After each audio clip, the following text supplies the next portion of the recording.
On est sur le port de Saint-Blaise, il fait grand beau, on a le magnifique lac de Neuchâtel derrière moi. On va aujourd'hui aller découvrir le pump foil.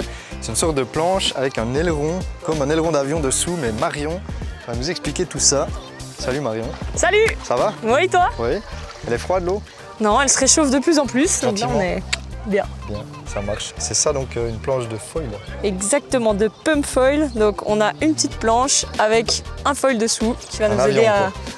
Comme un avion, qui va nous aider à voler au-dessus de l'eau. Eh ben écoute, je suis chaud à essayer. Ok, alors let's go! On va se changer? Ça marche. Bon, explique-moi tout, parce que à ce que j'ai vu là, ça a l'air vachement compliqué. Alors, c'est assez technique, mais bon, on va y aller pas par pas. Et du coup, on va sentir un peu comment ça glisse, l'équilibre, avant d'essayer de pomper. Ok. Pour le pump foil, c'est uniquement une planche avec un foil dessous, donc un de ces gros ailerons. Tu as juste l'élan que tu te donnes toi-même et après tu crées de la vitesse en faisant ce mouvement de pumping.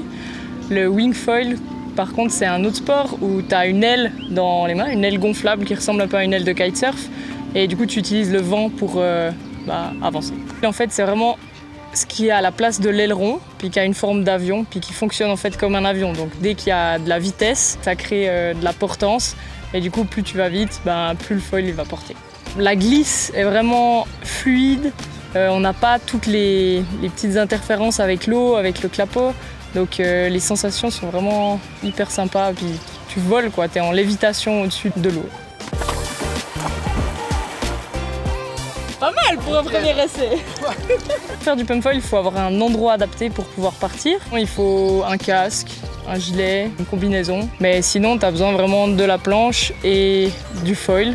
Donc c'est ce qui fait qu'il y a beaucoup de gens qui faisaient pas de sport nautique, qui ont acheté un pump foil et qui se sont mis à faire ça. Essaye vraiment de venir appuyer et sauter avec ton pied avant. Ouais! C'est une activité qui a vraiment beaucoup de gens qui pratiquent, de tous les âges. Et ça se pratique par tous les temps. Du coup, même quand il y a des vagues ou du vent, les gens ils utilisent les vagues après pour se déplacer. Ils arrivent à surfer même un peu les vagues.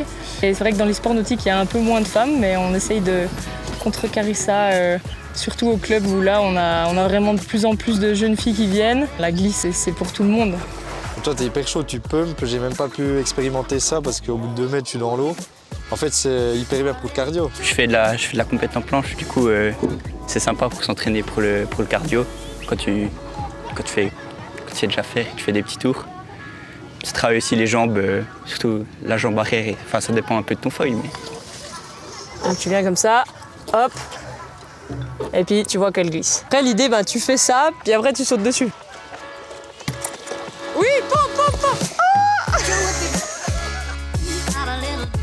En Suisse, principalement, c'est du loisir, mais il y a un tour qui a été créé depuis 2 ans, je dirais.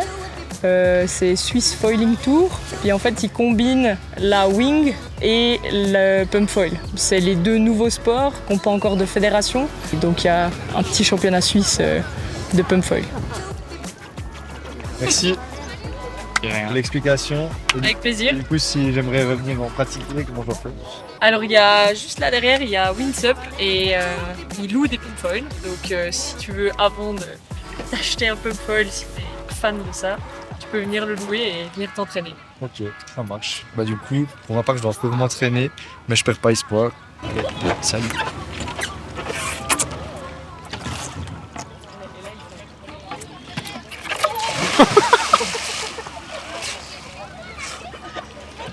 T'as failli mourir.